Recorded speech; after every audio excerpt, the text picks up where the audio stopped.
Hey, good morning. You've got Pastor Aaron here. And in today's talk, I want to talk to you for just a moment about managing depression.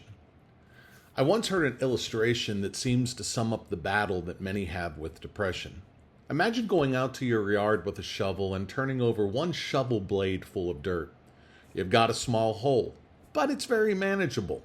You can navigate around it, you can quickly fill it if you like, you can step into it, but it's not going to do a whole lot of damage outside of a little discomfort. Now imagine every day you repeat the process. The hole continues to grow. Because of how a hole is going to be dug, the margins widen as the hole goes deeper. There's no hiding the digging, for the deeper it goes, the greater the pile of dirt by the hole.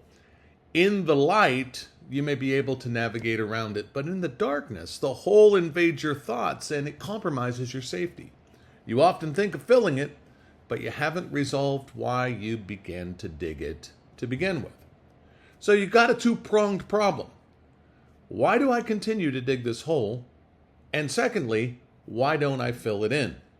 Well, if you could go back to day one, there would be a perfectly logical explanation for the original hole. I mean, it didn't accidentally dig itself. Something stirred you into action, and your response was to reason out what is the best solution. So you made an effort. It didn't yield fruit.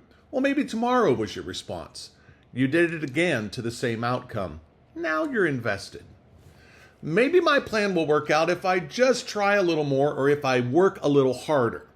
Maybe it's all about feeling the need to be right and not admitting that my plan isn't working. Maybe my image is at stake and I don't want to be seen as someone who doesn't have it all together. So I will persevere until I get results. Even though every day I go out there, all I see is fruitlessness and failure. Well, then why don't I just fill it in? Well, filling it in is admitting failure. I wasn't good enough or smart enough to make it work. Filling the hole shows everybody around me that my life is a sham and I'm not who I portray myself to be. It exposes me, and that is not acceptable. So, I endanger my body to the hole. But often I don't consider who else might be in danger of the hole. I lose my focus on the hole, and I do not consider who else is pained because of the hole. What of my young son or daughter who can't go outside to play because there's a big hole in the yard that keeps getting bigger? I hope you understand the illustration. In short, what starts as manageable soon becomes unmanageable. What starts as a small problem becomes overwhelming, not just to the person experiencing it, but also to those who are around it. And you may ask, well, Aaron, where's God in this? Psalm 34:18.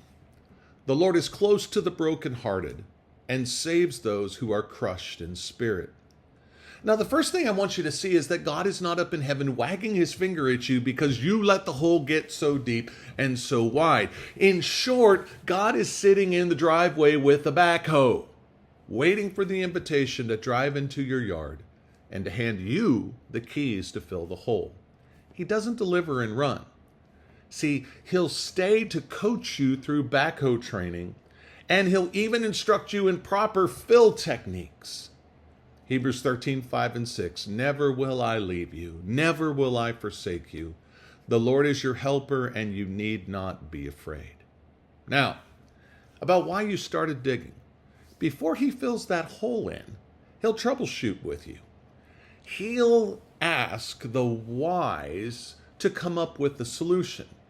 He'll help you understand the steps to address whatever reason you started to dig this hole to begin with. Now, follow this path with me for a moment. In depression, we can argue the problem becomes so big that the body compensates for the stress that the issue puts you through. Endorphins and hormones that are created by God flood the bloodstream. In depression too much and stay too long as the issue remains unresolved. What is meant for good creates an imbalance. I mean, you can add to that lack of proper sleep, and you can add to that lack of outside care and support, really can mess with your mental health. And sometimes that imbalance requires medication.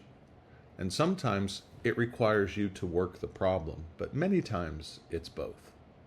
So can I say this? It's not a sin to be depressed, but it's also not God's plan for you. And so I would encourage you today to ask God for the help to address the root of the issue. If the reason can be taken care of, there's just no more need for the whole.